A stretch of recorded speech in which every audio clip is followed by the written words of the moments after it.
tumekuja kushirikiana nao kuhakikisha maandalizi ya mwisho, maandalizi kwa ajili ya kumpumzisha mzee wetu marehemu mzee Cleopa Msuya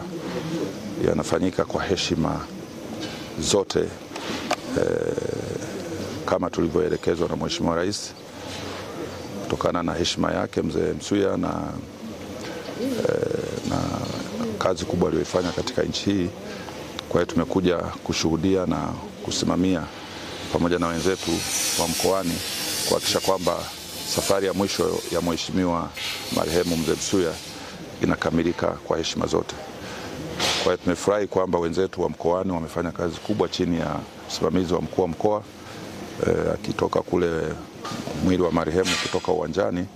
utakuja kuagwa na wananchi wa Mwanga, makao makuu ya wilaya, na wananchi wote wa mkoa wataanza kuaga pale kwenye uwanja wa Msuya pale Mwanga mjini, na baadaye utapanda huku juu Usangi. Wananchi wa Usangi watapata nafasi ya kutoa heshima zao za mwisho kesho, na baada hapo mwili utakabidhiwa kwa familia, utalala hapa nyumbani. Kesho kutwa tutakuwa na ibada maalum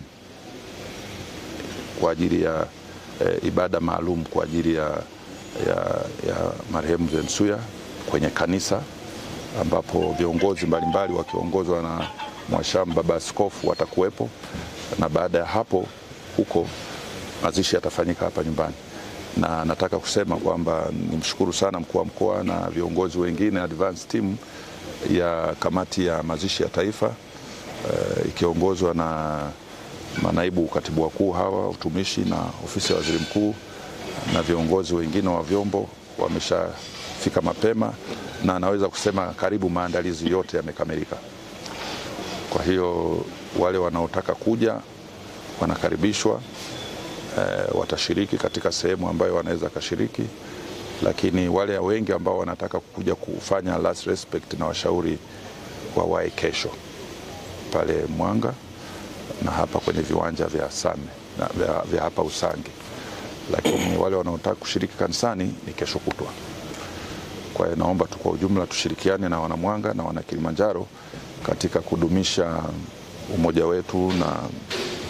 tufanye jambo hili kwa amani ili tumheshimishe mzee Msuya.